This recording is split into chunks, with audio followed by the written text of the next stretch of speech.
ना एक हमने फार्मूला पढ़ा था काउंट इफ, जिसका हमने अटेंडेंस शीट में यूज़ किया था।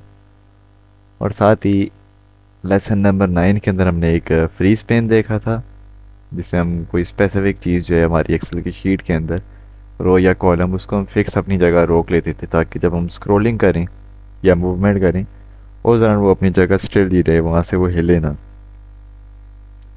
और जाते जाते हमने एक एक्सेल के बैकग्राउंड में इमेज किस तरह लगाते हैं वो चेकआउट किया था। तो ये तीन तीन चीज़ें थी छोटी मोटी। हमने एक्सेल शीट भी बनाई थी, वो सॉरी अटेंडेंस शीट बनाई थी। तो उसका प्रोजेक्ट भी भेजा था, जो कि नवीद ने भी भेज दिए, इरसा ने भी भेज दिए, आफाक और बाकियों ने नहीं भेजा अभी तक फ़िलहाल।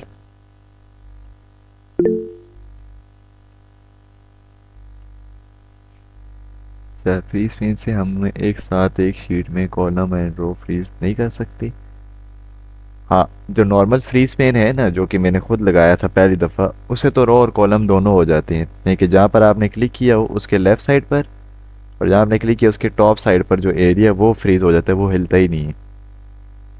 लेकिन जो टॉप रो और फर्स्ट कॉलम है ना, वो सिर्फ कॉलम या रो को करेंगे, लेकिन जो नॉर्मल वाला है वो दोनों को फ्रीज कर सकते हैं। यानी कि जहाँ पर भी क्लिक किया वहाँ से ऊपर और उसके लेफ़्ट साइड पर।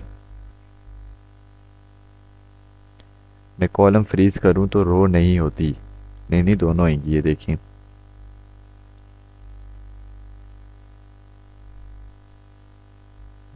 हमारी फाइल शायद अब मिले ना मिले, लेट्स सी। चलिए ये फाइल है।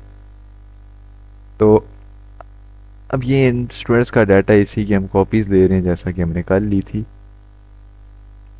अब फ्रीज पेन में मैंने क्या चीज़ रोकनी है, एक मैंने ये भी रोकने है कि ये ना हिले, और साथ ही मैं चाहता हूँ कि जब मैं लेफ़्ट टू राइट जाऊँ तब ये चीज़ भी ना हिले। यानी कि मैं जब यहाँ से राइट साइड पे जा रहा हूँ तो वो स्टूडेंट नेम मुझे शो हो रहे हूँ। तो उसके लिए क्या है कि सिंपल आपने ये जगह यहाँ पर क्लिक कर लेने कि जी यहाँ से ऊपर ये वाला एरिया रुक जाए, और यहाँ से लेफ़्ट साइड पर जो एरिया वो भी अपनी जगह फ्रीज़ हो जाए।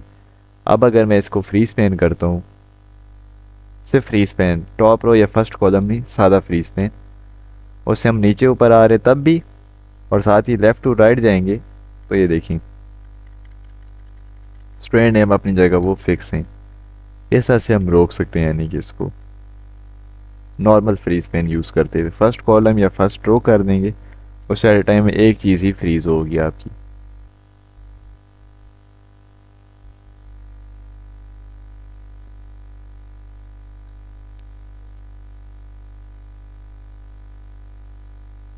यूँ ट्राई किया था, यानी कि यूँ करेंगे वो हो जाएगा इंशाल्लाह।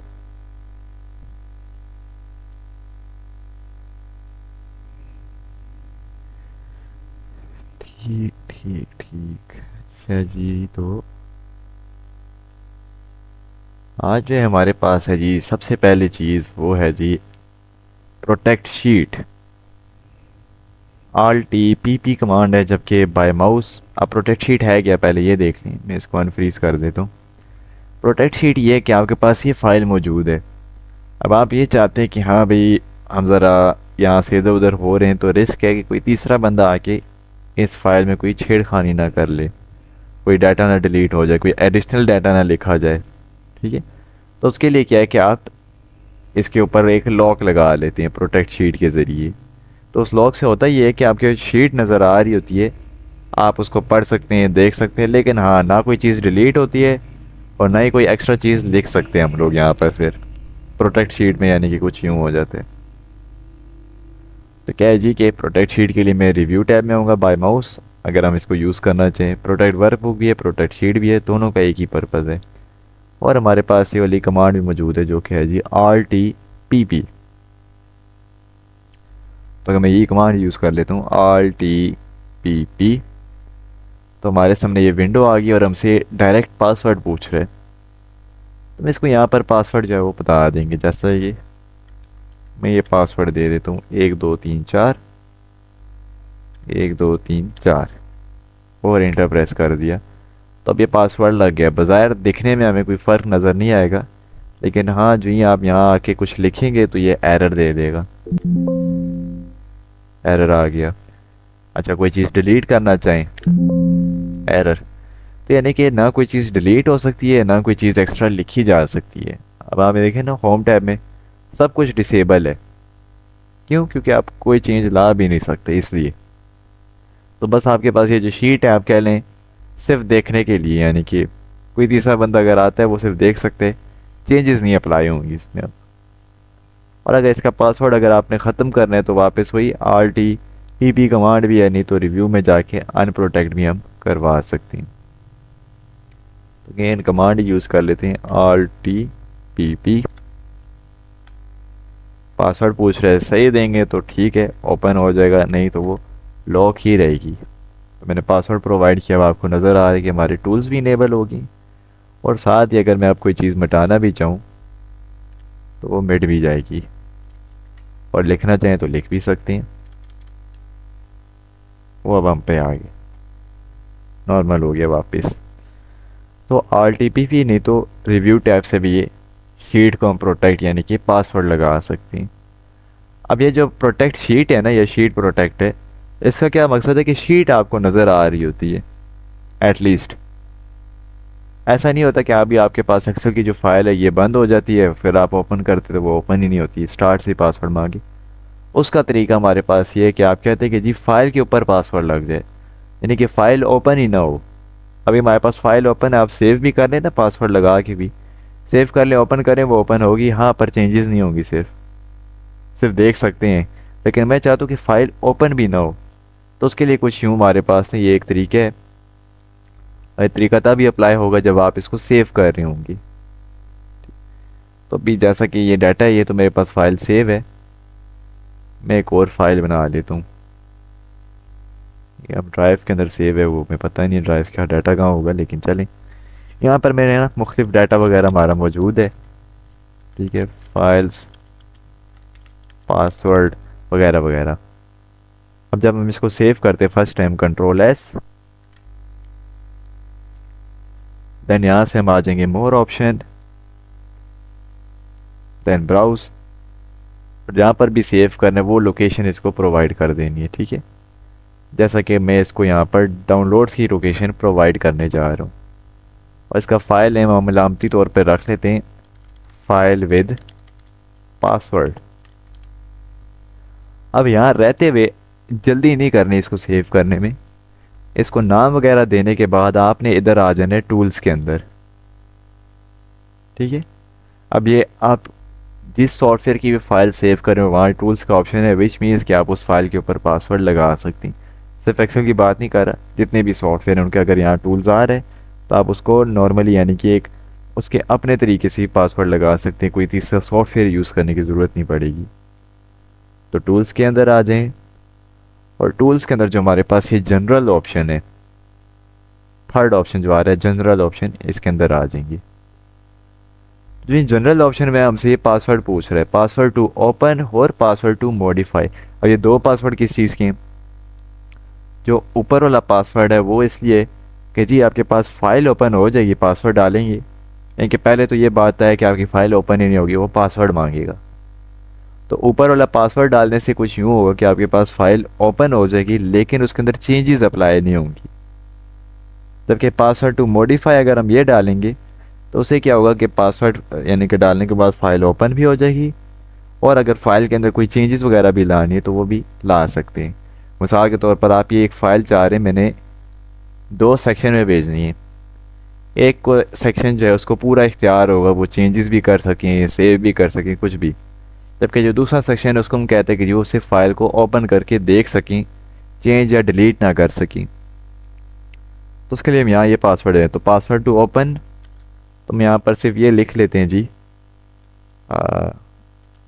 ओपन 1 2 3, मैंने वैसे ही दे दिए ओपन 1 2 3 दिए इधर। और मॉडिफाई के लिए हम यहाँ ये पासवर्ड दे देते हैं मॉडिफाई 1 2 3। क्या भाई जो ये पासवर्ड डालेगा ओपन 1 2 3 उसके सामने फ़ाइल ओपन हो जाएगी पर वो कोई चीज़ चेंज नहीं कर सकेगा। और पासवर्ड टू मॉडिफाई जो है, जो हमने मॉडिफाई 1 2 3 पासवर्ड रखे है, उसका क्या मकसद है कि जब वो ये पासवर्ड डालेंगे तो उनके पास फ़ाइल ओपन भी होगी और साथ उसके अंदर वो चेंजेस भी लेकर आ सकेंगी। ये करने के बाद ओके करें तो जो पासवर्ड हमने इसको 2 दफ़ा भी बताया ना सेपरेट, ये दोबारा आपने बताने हैं। जैसा मोबाइल में भी होता है ना, पासवर्ड लगा रहे हो तो वो 2 दफ़ा पूछते हैं कंफर्मेशन के लिए। तो उसी तरह आगे जी, री एंटर पासवर्ड टू प्रोसीड। ये जो है ना, हमने पहला पासवर्ड डाला है वही दोबारा इधर डाले, यानी कि पासवर्ड टू ओपन। तुमने यहाँ रखा था open123, तो मैं यहाँ दोबारा वही डाल दूंगा open123। और इंटर पासवर्ड टू मॉडिफाई, और मॉडिफाई का जो पासवर्ड है वो भी आपको यहाँ दोबारा डालना है, जो कि यही है modify123। Then okay. कुल मिला के ना हमने 4 दफ़ा पासवर्ड लिखे है, दोनों पासवर्ड को 2 दफ़ा लिखे, ठीक है। ओके, देन इसको हम कर लेंगे सेव। अब जब ये सेव हो जाए तो उस वक्त तो ये चीज़ इम्प्लीमेंट नहीं होगी, क्यों, हम उस फाइल के अंदर मौजूद हैं ऑलरेडी। लेकिन हाँ, जब बंद करके दोबारा इस फाइल को ओपन करेंगे तो ये देखिएगा ज़रा, डाउनलोड्स, ये रही हमारी फ़ाइल। तो जी मैं इस पर क्लिक करूँगा, ये 2 दफ़ा मुझसे पासवर्ड मांगेगा। तो जी मैंने क्लिक किया।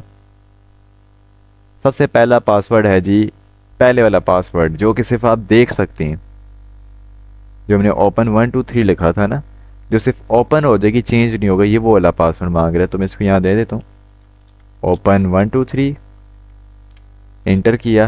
अब वो डायरेक्ट ओपन नहीं करेगा, वो साथ ही दूसरा पासवर्ड भी पूछ रहे हैं। और दूसरा पासवर्ड वो इसलिए पूछ रहा है कि हाँ भी अगर आप उसके अंदर चेंजेस लाना चाह रहे हैं तो यहाँ दूसरा पासवर्ड भी डाल लें। अब जाहिर है जिनको आता होगा वो तो डालेंगे, लेकिन जिनको नहीं आता उनके अलावा यही ऑप्शन है, रीड ओनली पे चले जाएं। रीड ओनली से मुराद कि वो सिर्फ देख सकते हैं, फाइल के अंदर लिख भी सकते हैं, लेकिन वो सेव नहीं होगा डाटा। अब मैं यहाँ लिखना चाहूँ ना, लिख सकता हूँ, बट सेव करने की बारी आएगी, जैसा कि मैं कंट्रोल एस दबाता हूँ तब वो एरर दे देगा कि जी आपकी जो फाइल है ना उसके ऊपर रिस्ट्रिक्शन लगी हुई है। तो जब सेव नहीं कर सकते, ये तो एक हरफ आम हमारे मसले में यही बात है कि आप इसके अंदर कोई काम एक्स्ट्रा कर ही नहीं सकते। जब सेव नहीं है तो अलामती तौर पर नज़र आती रहेगी। तुमने अभी सिर्फ एक पासवर्ड डाला है जिससे हमारे पास ये चीज़ सेव नहीं हो रही, लेकिन अगर हम इसको दूसरा पासवर्ड भी प्रोवाइड कर दें, जैसा कि पहले वाला तो यही है open123 सिर्फ देखने के लिए, दूसरा पासवर्ड जो है वो modify123 है, जो कि नॉर्मल जिस तरह शीट ओपन होती है कुछ भी करना चाहिए उसके लिए। अब मेरे पास पूरा राइट आ गया, मैं इसके अंदर कुछ भी करना चाहूँ कर सकता हूँ, जैसा कि यहाँ कोई चेंज लेकर आ गए, ठीक है, या कुछ भी सेव करेंगे। मैं कंट्रोल एस दबा रहा हूँ, अब ये एरर नहीं दे रहा बल्कि उसको सेव कर लिया इसने, ठीक है। ये देखिए कंट्रोल एस लोडिंगली सेव हो गया। तो इस तरह से यानी कि ना हम ये डबल डबल पासवर्ड लगा सकते हैं, और इसके ऊपर यानी कि एक रिस्ट्रिक्शन रख सकते हैं कि अभी कौन सा यूज़र जो है वो फाइल एक्सेस कर सकता है मुकम्मल तौर पर, कौन सा नहीं कर सकता और कौन सा बिल्कुल ही नहीं कर सकता। अब जिसको बिल्कुल पासवर्ड पता ही नहीं होगा उसके सामने तो कुछ आएगा ही नहीं, ठीक।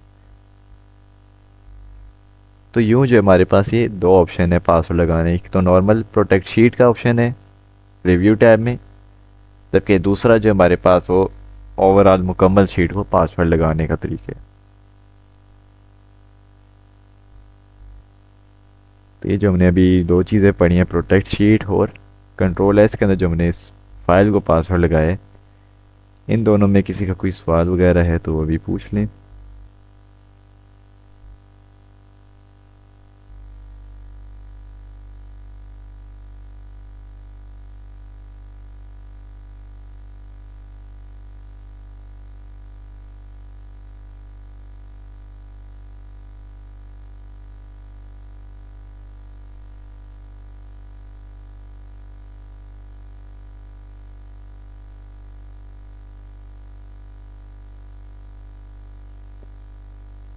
हाँ भाई, अबरार और अफाक सो रहे दोनों।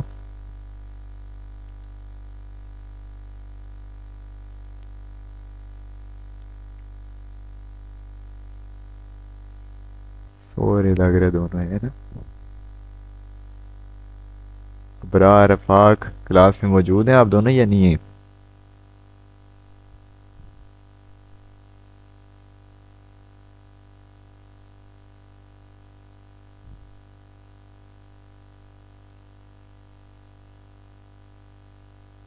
नहीं है ना, इसको ज़रा निकालते हैं ना, फिर ये वापस आएंगे जाके आएंगे।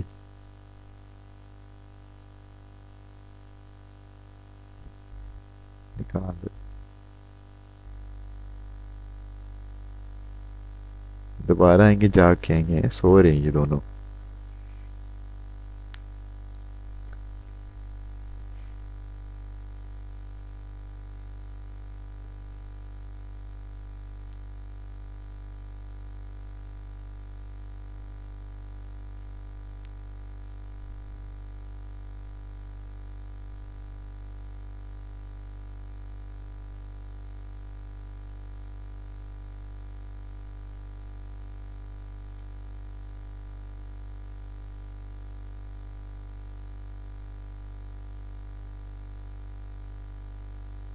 अफा का मैसेज, सर जी नेट का प्रॉब्लम है। व्हाट्सएप पे तो मैसेज आ गए जो ही निकाले हैं। मुझे आपकी आवाज़ आ रही है।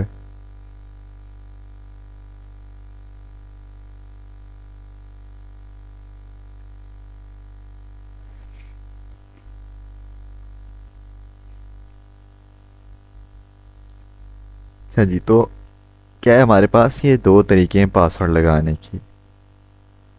फिर हमारे पास नेक्स्ट है जी, हमारे पास एक्सेल शीट पर सिलेक्टेड एरिया को सेट करके सिर्फ उसी का प्रिंट निकालने के लिए। ये चीज़ भी बड़ी अच्छी है कि आप एक्सेल के अंदर किसी मखसूस चीज़ का जो है ना प्रिंट निकालना चाहें तो वो निकाल सकते हैं। अब जागते रहना, ठीक है ना। हाँ, तो एक्सेल शीट में अगर हमने किसी मखसूस डाटे का प्रिंट निकालना हो, जिस तरह मैंने जिक्र किया कि एक्सेल के ऊपर बहुत वाइड रेंज का हम डाटा स्टोर कर सकते हैं, तो अगर डाटा का प्रिंट निकालना हो किसी मखसूस डाटे का तो वो ऑप्शन भी यहाँ मौजूद है। तो जैसा कि हमारे पास वो एक शीट थी स्टूडेंट्स की, वही ओपन कर लेती। अब इसके अंदर मल्टीपल स्टूडेंट्स आ रहे हैं, ठीक है। कुछ रफ सा डाटा भी हमने लिखा था उस दौरान। तो मैं चाहता हूँ कि यहाँ पर जो है ना सिर्फ और सिर्फ इन 4-5 स्टूडेंट का जो डाटा है सिर्फ ये प्रिंट में आए। अगर मैं अभी कंट्रोल पी दबाता हूँ ये कुछ यूँ दिखाएगा मैं, क्योंकि उसके अंदर तो सारे स्टूडेंट आ रहे हैं। मैं चाहता हूँ सिर्फ लिमिटेड बच्चे आए। तो सिंपल है, आप उस जगह की सिलेक्शन करें जिनको प्रिंट में लाने। मैं ये आतिफ का जो डाटा है आतिफ तक इन सब को प्रिंट में लाना चाह रहा हूँ, तो ये सिलेक्शन की। देन इसकी हमारे पास कमांड नहीं है, लेकिन बाय माउस हम इसको जाएंगे अपने पेज लेआउट के अंदर, और पेज लेआउट के अंदर जिसमें हमने कल देखा था ना बैकग्राउंड का ऑप्शन, उसी तरह यहाँ पर प्रिंट एरिया का ऑप्शन है, इसके अंदर आ जाएंगे। और प्रिंट एरिया के अंदर एक ही ऑप्शन है सेट प्रिंट एरिया। सिलेक्शन करने के बाद ये काम कीजिएगा, यहाँ से सेट प्रिंट एरिया कर दें तो बज़ाहिर यहाँ पर अब डिफरेंस हमें नज़र नहीं आएगा। हाँ, एक छोटा सा ना डब्बा सा बना आगे, लेकिन जो मेन डिफरेंस है वो जब हम कंट्रोल पी दबाएंगे तब हमें पता चलेगा कि हाँ भाई यहाँ पर अब प्रिंट के अंदर सिर्फ इन 3-4 बच्चों का जो डाटा है वो आ रहा है, यानी कि जिसकी हमने सिलेक्शन की है सिर्फ वो आ रहा है, बाकी एरिया है ही नहीं। फिज़िकल मौजूद ज़रूर है लेकिन प्रिंट में नहीं आएगा। पर इसको ख़त्म करना हो तो हम यहाँ से जाके क्लियर प्रिंट एरिया कर देंगे, या मज़ीद ऐड करना है तो वो भी। तो क्लियर प्रिंट एरिया, अब अगर मैं कंट्रोल पी दबाऊँगा तो वापस यानी कि जो डाटा है हमारा मुकम्मल वो हमारे प्रिंट में आएगा। तो ये काफ़ी इंपॉर्टेंट चीज़ है जो कि हम एक्सेल में इस्तेमाल में लाते हैं। काफ़ी अगर लेंथी डाटा है, मखसूस डाटा प्रिंट में निकलवाने तो उसके लिए बेस्ट ऑप्शन है।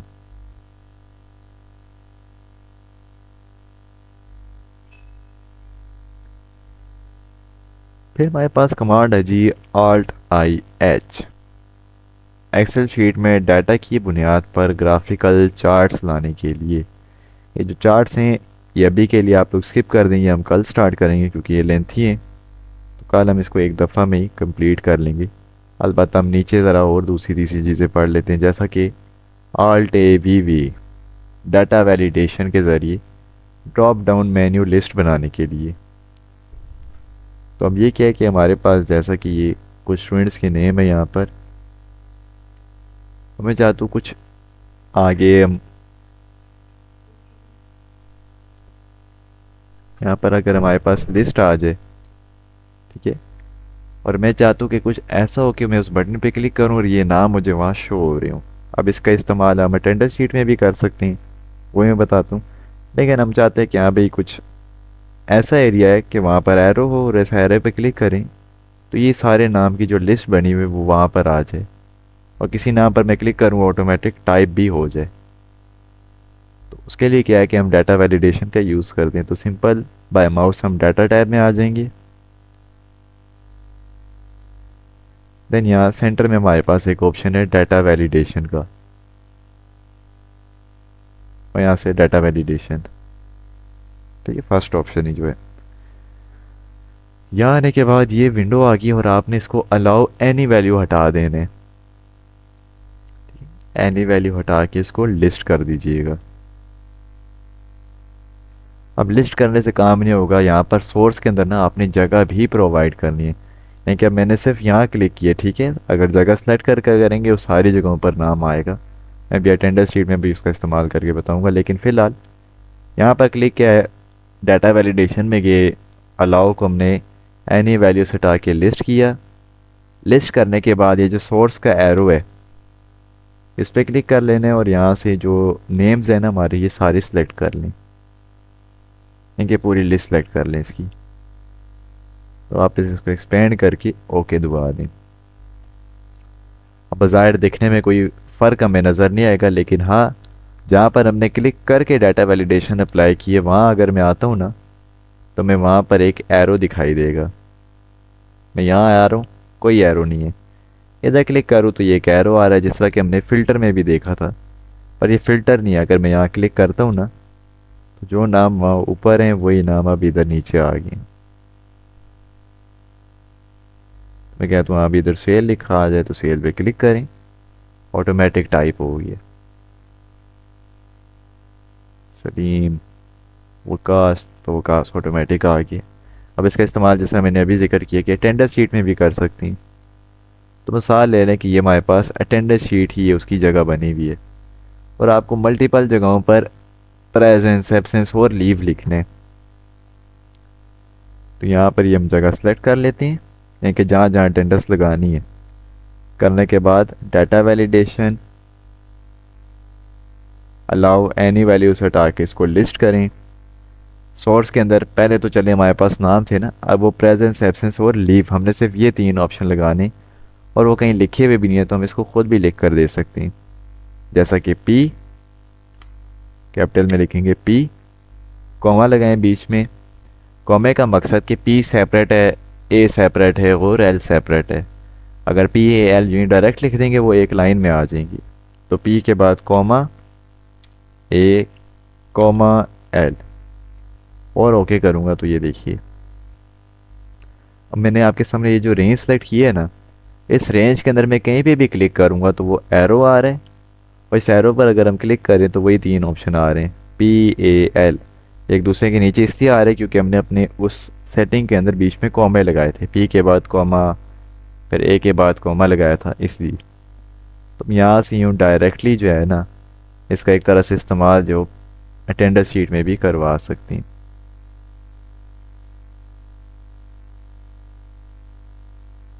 इस तरह से।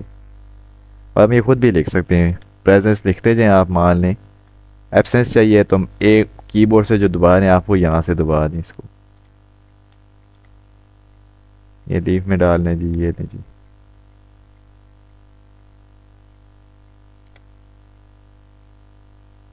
तो बाय माउस भी हो सकता है और यूँ भी लिखा जा सकता है। हाँ, अगर लंबी चौड़ी कोई लिस्ट है तो उसके लिए ये बेहतरीन ऑप्शन है, यानी कि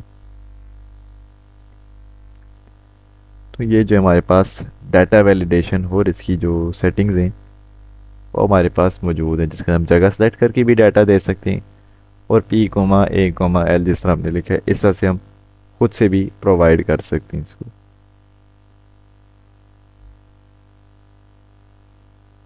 तो ये जो है हमारे पास लेसन नंबर 9 जो है एक्सेल का ये कंप्लीट हो गया। बट कल जो हमने एक ग्राफिकल चार्ट्स में ये कल पहले तो हमने ये देखा था कि आप शीट को प्रोटेक्ट किस तरह करते हैं। शीट प्रोटेक्शन से मुराद कि आपकी एक्सेल की शीट ओपन ज़रूर होती है, लेकिन शीट ओपन होने के बाद आप अगर उसके अंदर कोई डाटा वगैरह है तो आप वो ना डिलीट कर सकते हैं, और ना ही कोई एक्स्ट्रा चीज़ जो है वो आप लिख सकते हैं। ठीक है, जैसे कि यहाँ पर हमने वैसे ही रफली एक डाटा लिख लिए।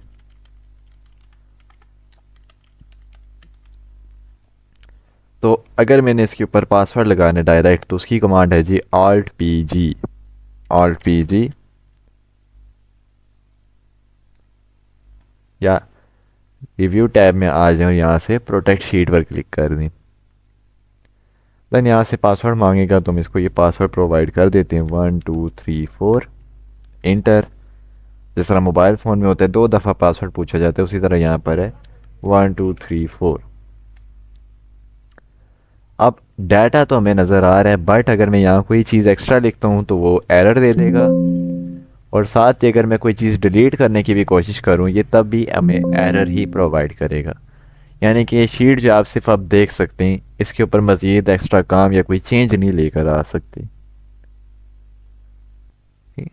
तो इसको वापस ख़त्म करना है तो रिव्यू के अंदर ही जाके अनप्रोटेक्ट शीट, सही पासवर्ड देंगे तो ये ओपन हो जाएगा, अदरवाइज़ ये लॉक ही रहेगा। 1234 लॉक इसका ख़त्म। अब हम कोई सा भी डाटा जो इसको प्रोवाइड भी कर सकते हैं और डिलीट करना चाहें तो वो डिलीट भी हो सकता है। जबकि जो दूसरा तरीका है, ये तो एक शीट प्रोटेक्ट शीट है, फाइल को किस तरह प्रोटेक्ट करना है ये मैंने जिक्र भी किया था कि ज़ूनी सिर्फ एक्सेल की बात हो रही है। किसी भी सॉफ्टवेयर के अंदर ये ऑप्शन है तो वो लॉक उस पर हम लगा सकते हैं। दूसरा ऑप्शन ये है कि आप कंट्रोल एस दबाएं, then go to tools option, वहाँ से जनरल ऑप्शन हरफ आम में, कि जब आप फाइल सेव कर रहे होते हैं कंट्रोल एस, उस दौरान आप पासवर्ड लगा सकते हैं। तो कंट्रोल एस के बाद मैं मोर ऑप्शन में जाता हूँ, यहाँ से ब्राउज़, और यहाँ से हम अपने किसी भी जगह पर एक फ़ाइल जो है इसको सेव करवा देते हैं। जैसा कि मैं अपने डेस्कटॉप पर जाकर इसका नाम लिख देता हूँ प्रोटेक्टेड फाइल। ये डायरेक्ट अब इसको सेव ना कीजिएगा, बल्कि यहाँ से टूल्स के अंदर आने, टूल्स के अंदर हमारे पास ये थर्ड ऑप्शन आ रहा है जनरल ऑप्शन, इसके अंदर आ जाए। तो जी जनरल ऑप्शन में आए, हमारे पास ये आ गया जी 2 दफ़ा ये पासवर्ड पूछ रहे हैं। अब दोनों दफ़ा सेम तो नहीं देंगे, यहाँ से बोल रहा है जी पासवर्ड टू ओपन और password to modify. Password to open से मुराद कि ये अगर आप पासवर्ड डालेंगे तो सिर्फ फाइल ओपन हो जाएगी, लेकिन उसके अंदर कोई चीज़ चेंज नहीं होगी। जबकि पासवर्ड टू मॉडिफाई किया कि आपके पास मुकम्मल इख्तियार आ जाएगा, उसके अंदर आप कोई चीज़ डिलीट कर लें, कोई चीज़ सेव कर लें, या कोई चीज़ एक्स्ट्रा भी लिख सकते हैं। तो पासवर्ड टू ओपन जो है वो हम दे देते हैं 1234, और पासवर्ड टू मॉडिफाई जो है वो हम उल्टा दे देते हैं 4321, कि जो बंदा ये पासवर्ड डालेगा 1234 वो सिर्फ इसको खोल के देख सकता है, चेंज नहीं आएगा। लेकिन जो ये पासवर्ड डालेगा 4321 उसके पास मुकम्मल इख्तियार आ जाएगा। ये करने के बाद सिंपली मैं ओके कर दूंगा। देन अगेन जिस तरह मोबाइल में होता है कि 2 दफ़ा पासवर्ड पूछे जाते हैं, तो एक दफ़ा भी ये पहले वाले का पूछ रहे पासवर्ड टू ओपन, वो दोबारा आपने लिखना है 1234, और री इंटर पासवर्ड टू मॉडिफाई, तो वो हम डाल देंगे 4321 और ओके करके सेव। अब जब फाइल सेव होगी और इसको हम क्लोज़ करके वापस आएँ, जैसा कि वो मेरी जो फ़ाइल है वो यहाँ पर ये पड़ी हुई है, जब मैं इसके ऊपर डबल क्लिक करता हूँ तो देखिए ओपन होते साथ ही आपसे पहले पासवर्ड पूछेगा कि पासवर्ड बताया जाए। तो जिसके पास बिल्कुल पासवर्ड नहीं होगा वो तो ओपन ही नहीं कर सकेंगे, लेकिन एक पासवर्ड वाला जिसके पास होगा वो यहाँ पर इसको 1234 देकर एंटर दबाएगा। तो ये दूसरा पासवर्ड भी मांग रहे हैं, लेकिन हम तयन कर लेते कि हमारे पास एक ही पासवर्ड है, दूसरा पासवर्ड है ही नहीं। तो यहाँ ऑप्शन आ रहा है रीड ओनली का, हम इस पर क्लिक कर देंगे तो फाइल ओपन होगी है, बट आप इसके अंदर जो है ना चेंजेस को सेव नहीं कर सकेंगे। लिख सकते हैं, लेकिन वही बात है, अगर हम कोई चीज़ लिखने के बाद सेव ही ना कर सकें तो उस चीज़ का मकसद ही नहीं है। जैसे कि मैं इसको क्रॉस करता हूँ ना, वो बोल रहा है सेव का, तो जब मैं सेव पे क्लिक करूँगा वो आगे से मैं दोबारा से कह रहे जी फाइल सेव करें, क्यों, पुरानी वाली तो पासवर्ड लगा हुआ है। तो अगर कोई यूज़र ऐसा है जो कि दूसरा पासवर्ड भी डाले, यानी कि फ़र्स्ट टाइम ओपन किया पहला पासवर्ड वही 1234, देन ये दोबारा कह रहे जी कि अगर आपने मॉडिफाई भी करने तो वो वाला भी पासवर्ड डाल लें, नहीं तो रीड ओनली कर लें। तो मैं यहाँ इसको वो भी दे देता हूँ 4321 इंटर। तो अब हमारे पास ये मुकम्मल इख्तियार आ गए कि हम इसके ऊपर कोई भी चेंज लाएं और उसको सेव भी कर लें। अब वो इशू नहीं आएगा कि दोबारा से सेव करें, वो इसी में सेव करवा देगा। तो इस तरह से हम अपनी फ़ाइल, किसी भी सॉफ्टवेयर की फ़ाइल जो है उसको सेव भी कर सकते हैं। और फिर है जी सिलेक्टेड एरिया का प्रिंट निकलवाना। ये बाय माउस ही तरीके इसकी कमांड नहीं है कि अगर आपके पास मुकम्मल डाटा उसके अंदर से कुछ एरिया का प्रिंट निकलवाना है, जैसा कि यहाँ हम नंबर भी लिख लेते हैं, जगह भरने के लिए सिर्फ मैं लिख रहा हूँ ये।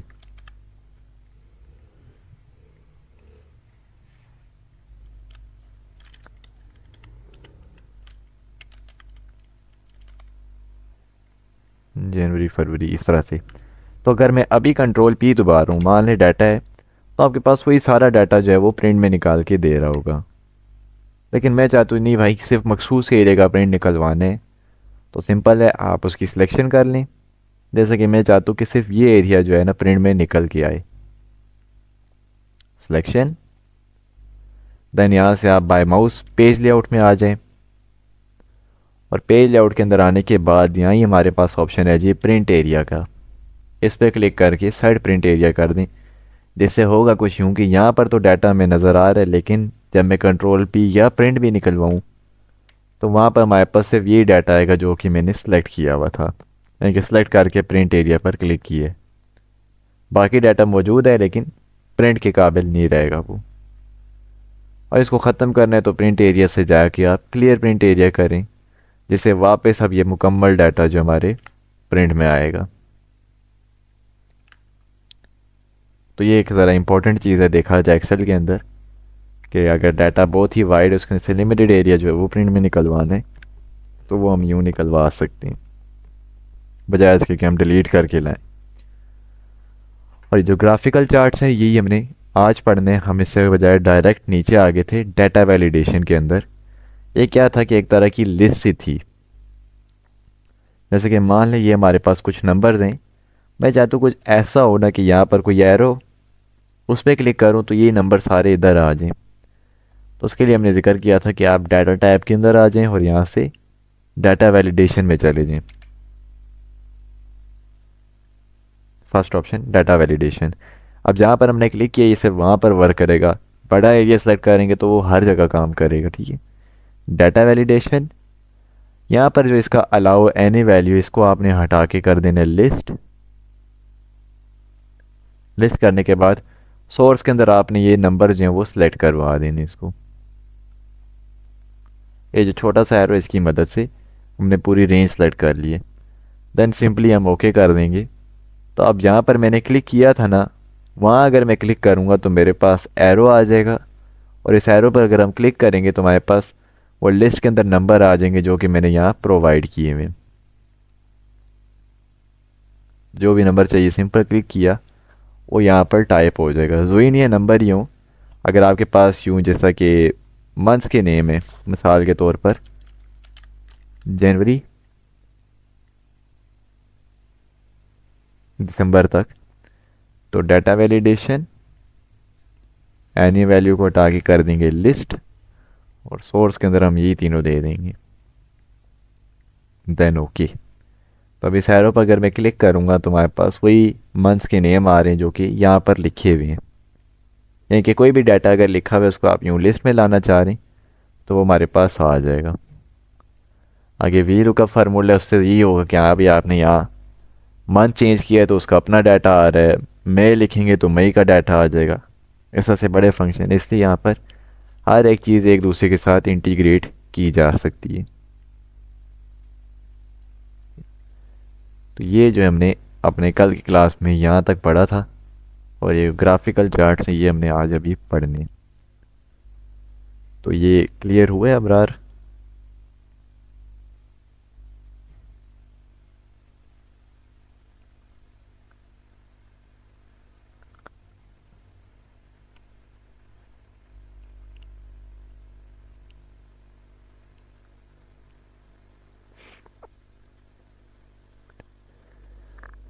ठीक ठीक। अच्छा जी, तो मैंने सोचा शायद रिपीट करेंगे, बाकी भी आ जाए, लेकिन लग रहा है उनका इरादा नहीं है। तो आज जो हमारे पास है जी ग्राफिकल चार्ट लाने के लिए अब ग्राफिकल चार्ट हैं क्या, अगर हम इंटरनेट पे ज़रा इसको एक्सप्लोर करें।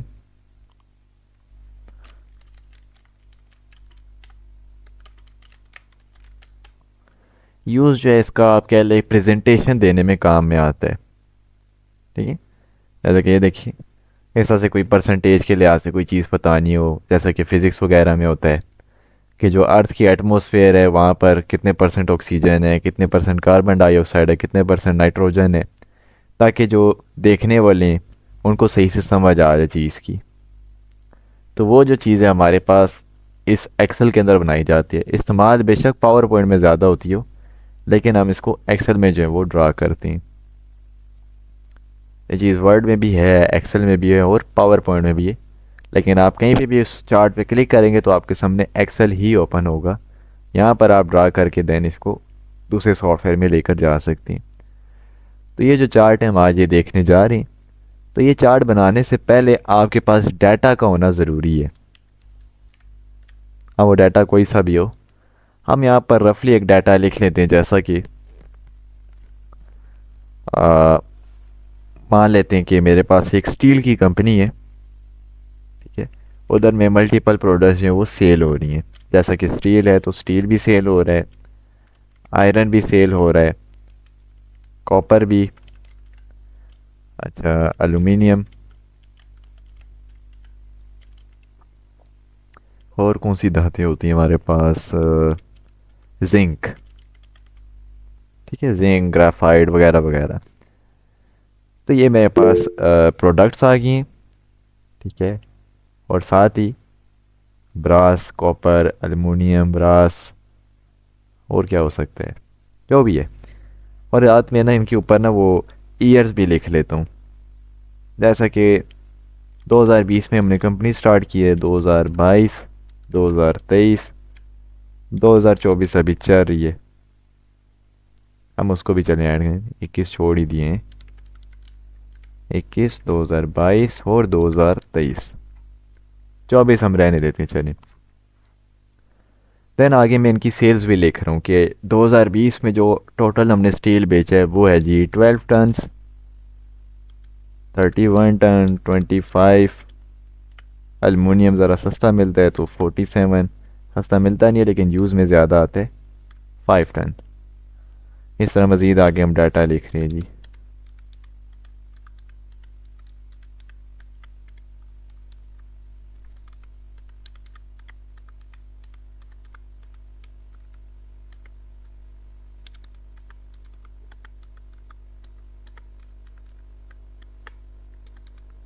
ये तो हमने एक रफ सा डाटा बना लिया। अब देखा जाए हम किसी को यूं भी बता सकते हैं कि हाँ भाई, स्टील जो हमने 2020 में 12 टन बेचे है, 2021 में स्टील हमने 32, 2022 में 55 और 2023 में 65 टन हमने सेल किए।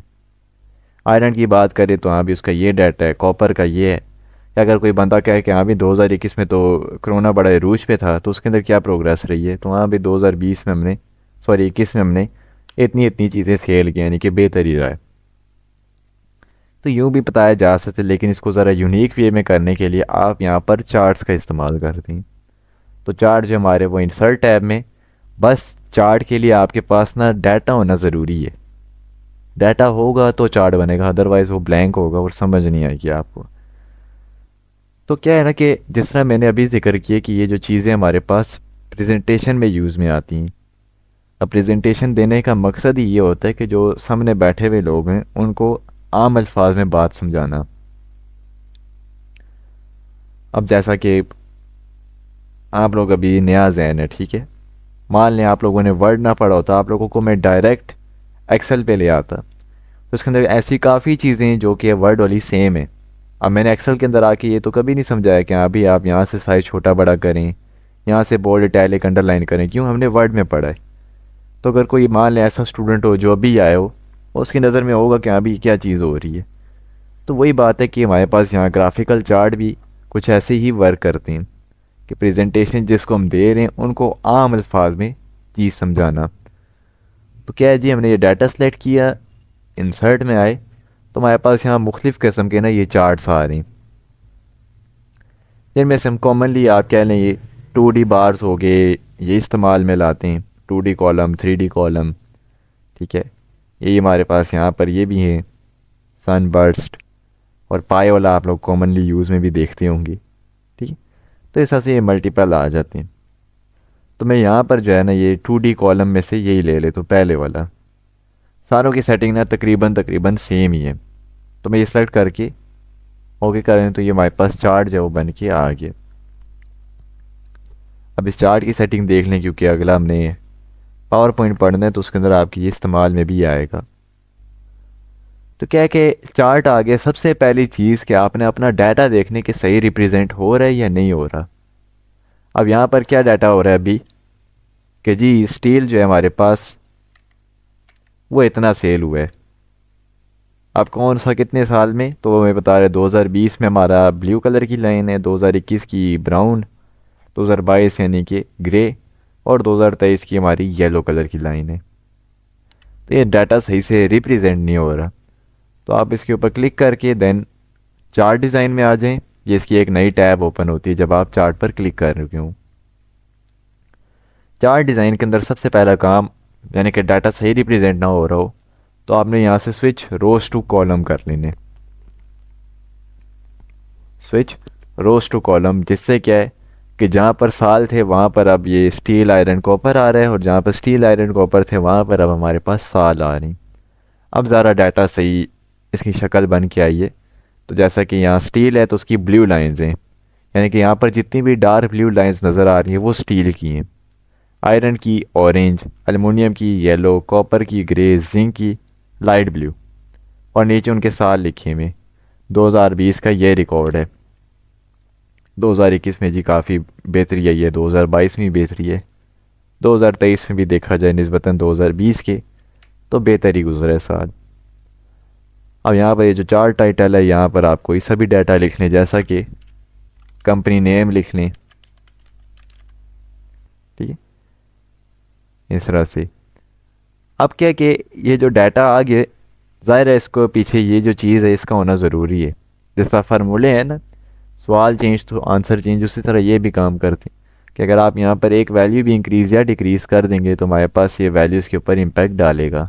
जैसा कि मैं इसको 79 कर देता हूँ तो ये लाइन देखेगा कहाँ चली जाएगी। वो वक्त के साथ साथ इंक्रीज़ डिक्रीज़ होती हैं फिर। अच्छा जी, तो क्या हमारे पास ये चार्ट आ गया, हम इसका साइज़ भी यहाँ से एडजस्ट कर सकते हैं, क्योंकि एक तरह की ना शेप से ही मिल के बना होता है। और जब ये चार्ट आ जाए तो इसकी दो टैब्स आती हैं, जिनमें से एक फॉर्मेट है, जैसा कि आप कह लें कि जिंक है। जिंक और स्टील दोनों ब्लू कलर हैं तो सूट नहीं कर रहा। मैं कहता हूँ चेंज कलर है, तो उस लाइन के ऊपर क्लिक करें जिसका कलर चेंज करने, देन शेप फिल में आके जो कलर देंगे वो यहाँ अप्लाई हो जाएगा। अब ऐसा नहीं है एक पर अप्लाई हो, वो चारों पर अप्लाई कर रहे।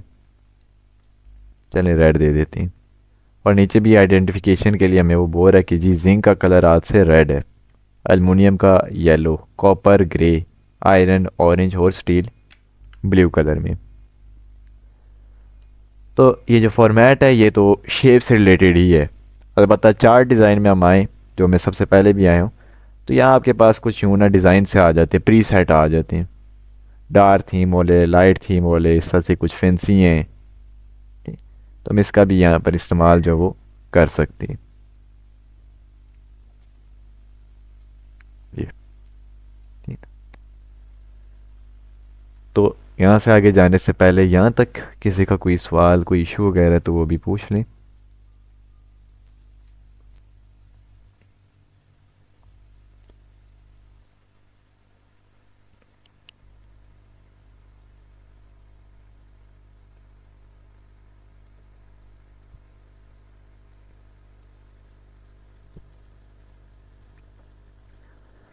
सही।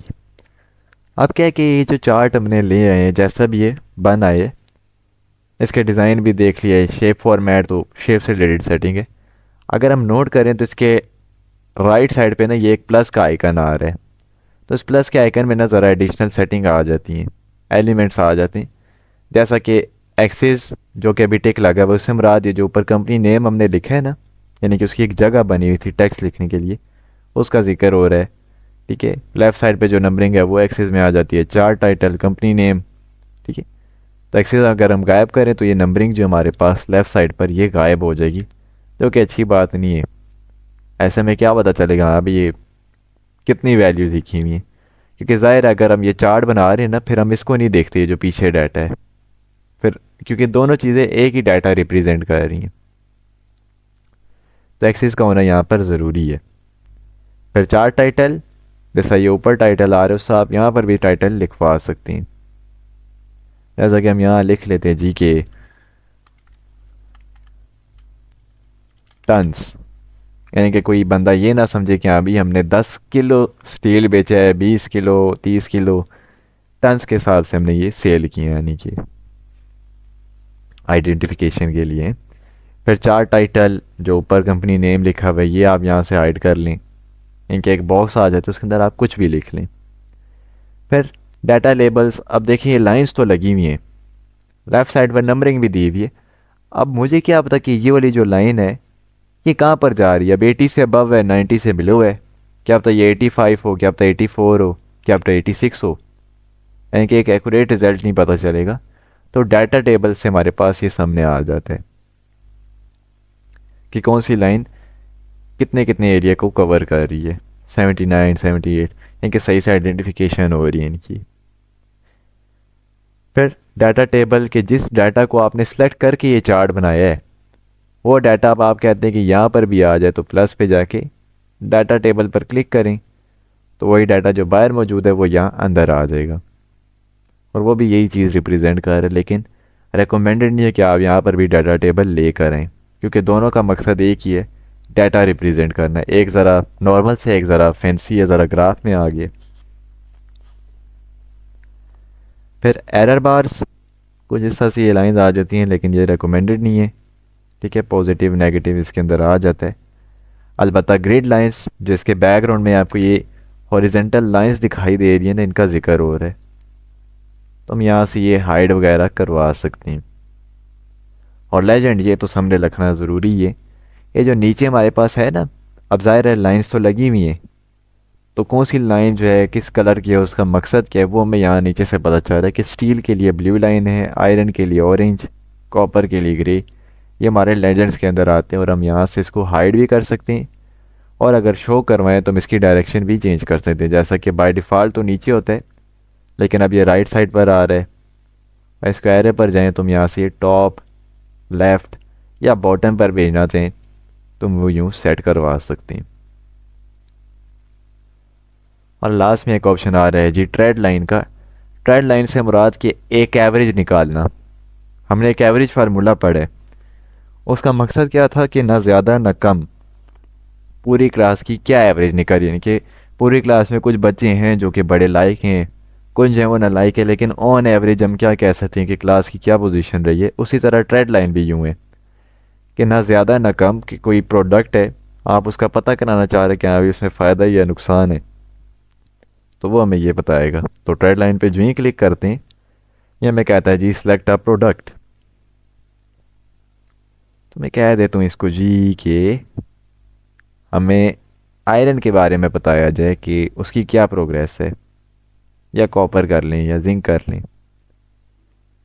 तो मैंने एलुमिनियम सेलेक्ट करके ओके किया, तो इसकी लाइन जो आपको नज़र आ रही है ऊपर की तरफ जा रही है, विच मीन्स कि हाँ भाई दिन ब दिन, दिन का तो नहीं, यहाँ पर साल के हिसाब से डाटा है, यानी कि हर साल के लिहाज से देखा जाए तो बेहतरी आ रही है। पहले साल 47, दूसरे साल 84, फिर तीसरे साल 68, फिर जो इस साल यानी कि पिछला साल जो गुजरे उसके अंदर 79 टन के हिसाब से हमने सेल किए, यानी कि पिछले की निस्बत बेहतरी है। ठीक, इस तरह से आयरन दे दिया, कॉपर दे दिया, तो उसकी भी लाइंस आ जाएंगी। इसकी तो स्ट्रेट जा रही है, यानी कि काफ़ी अच्छी तरह से ये बेहतरी लेकर आ रहे हैं इसमें। ये तकरीबन सारी वैल्यू ज़्यादा हमने डाली हुई, सारों की लाइंस ऊपर जाएंगी, लेकिन हाँ अगर वैल्यू कम होगी ना, पहले की निस्बत कम होगी, तो ये लाइन नीचे आ जाएगी, यानी कि हाँ भी चीज़ नुकसान में, खसारे में। तुम यहाँ से चार्ट एलिमेंट जो हैं ज़रूरत के मुताबिक ऐड भी करवा सकती हैं। फिर जो चीज़ें चार्ट डिज़ाइन के अंदर यहाँ एज अ थीम आप कह लें हमारे पास आ रही थी, वो हम यहाँ ये ब्रश का जो छोटा सा आइकन है इस पर भी क्लिक करके ला सकती हैं।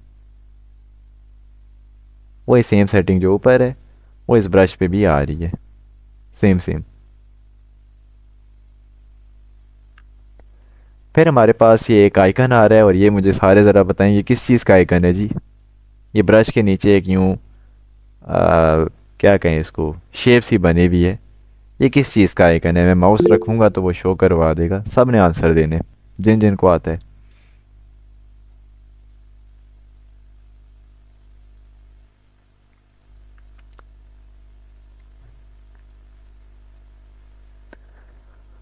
अफाक अबरार।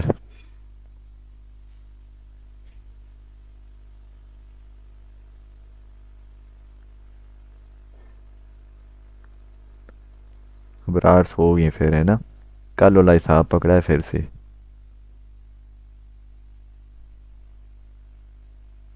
अबरार क्लास में मौजूद है या नहीं है? नो सर मुझे पता नहीं है। अच्छा अच्छा, सही है सही है। जल्दी बताया करें ना, ये ना मैं यहाँ से की कर दूँ ये। फिल्टर था ये। अफाक और इरसा का ठीक है। चलें, ईमानदारी पे शाबाशी देनी चाहिए कि देख के भी आप कह रहे हैं कि सर नहीं आता, ये अच्छी बात है। तो ये हमारे पास था फ़िल्टर, जो हमने होम टैब में पढ़ा था ना, ये फ़िल्टर। और फॉर्मेट एज टेबल में भी वही चीज़ है। तो हम यहाँ चार्ट के अंदर भी फ़िल्टर का इस्तेमाल कर सकते हैं। अब भला किस तरह, वो ज़रा देखिएगा। ये देखें, चार्ट के अंदर आया तो पहले तो प्रोडक्ट्स आ रही हैं, स्टील आयरन कॉपर। माउस ला रहे हो तो उसे वो चीज़ हाईलाइट कर रहा है। अब हम ज़रा यूँ एक सिनेरियो बना लेते हैं कि मान लें चले जी ये मेरी कंपनी है, लेकिन उस कंपनी के अंदर जो है ना, सिर्फ मैं जो मेरी चीज़ें हैं ना वो स्टील और एलुमिनियम है। बाकी आयरन कॉपर और जो जिंक है ये मुझे अफाक जो है ना वो एक्सपोर्ट करते हैं, प्रोवाइड करते हैं सेल के लिए। मेरी जो ज़ाती चीज़ है वो स्टील और एलुमिनियम का कारोबार है। तो मैं चाहता हूँ सिर्फ मुझे वो डाटा दिखाया जाए। तो यहाँ से हम आयरन कॉपर और जिंक का जो टिक है ये हटा देंगे।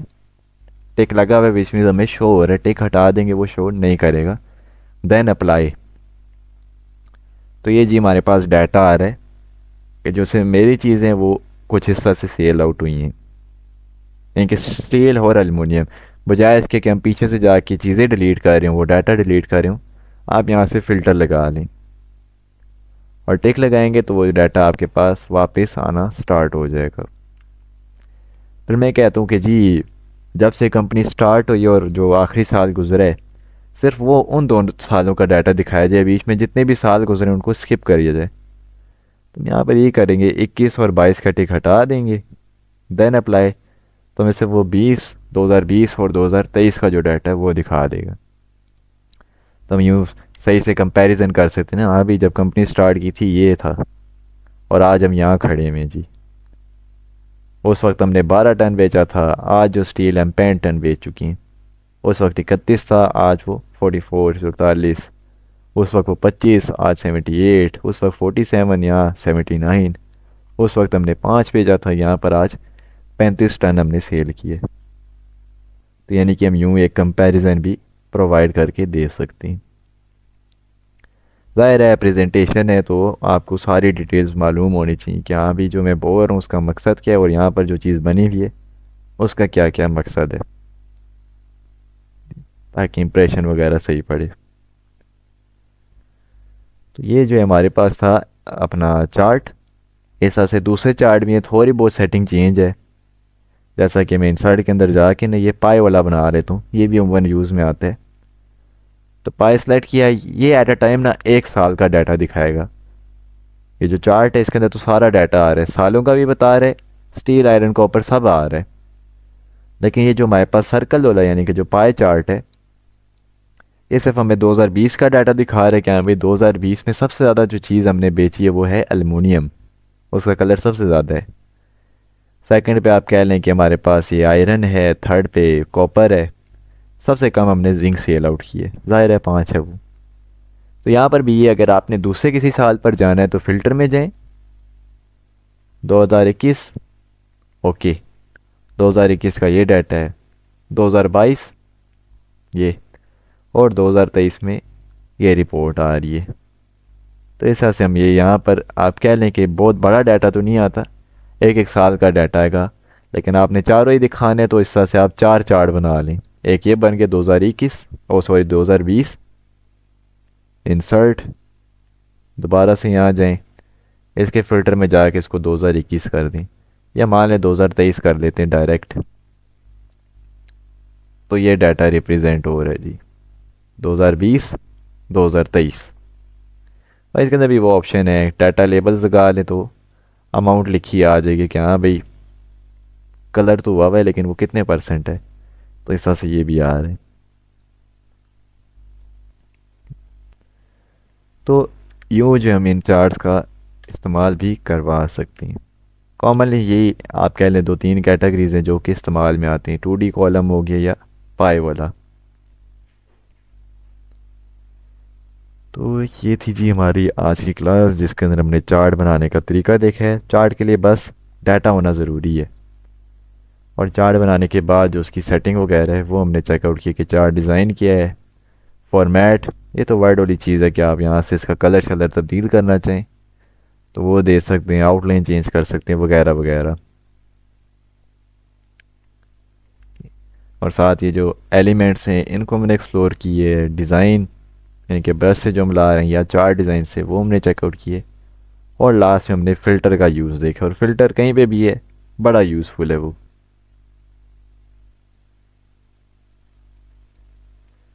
तो ये थी जी हमारी आज की क्लास। इसके अंदर किसी का कोई सवाल, कोई मसला परेशानी है तो वो पूछ लें।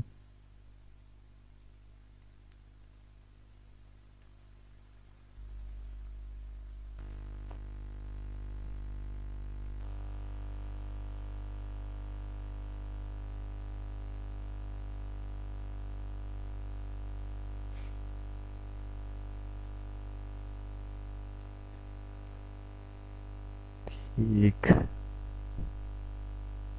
चलें, ये जो चार्ट है ना इसको देखने सही वाला करके, क्योंकि ये आप कह लें कि हर फील्ड में तकरीबन बड़ा इंपॉर्टेंट है, कभी भी यूज़ में आ सकता है। बस डाटा अगर डिस्क्राइब करने आ रहा है बस फिर ठीक है, चार्ट फिर जैसा मर्जी हो, डिस्क्राइब करने आता हो कि हाँ भाई ये चीज़ इस तरह से हमने लिखी हुई है। ये जो है इसको भी देखिएगा। बाकी अपना अबरार, आपने जो पिछला हमने पढ़ा है वो भी देखने। बाकी कल जो है फ्राइडे, कल से जो है हम आगे दूसरे लेसन की जाने भी जाएंगे। ठीक है, आगे तकरीबन 3 से 4 लेसन है हमारे, उसके अंदर भी काफ़ी चीज़ें आ गई हैं, उसके अंदर भी ज़रा फार्मूलाज वगैरह हैं, तो वो भी हम चेकआउट करेंगे साथ साथ।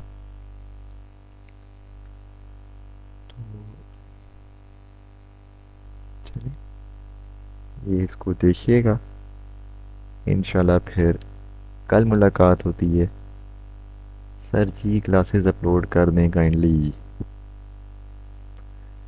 चाहे मैं दोबारा कहूँगा सर सलमान से।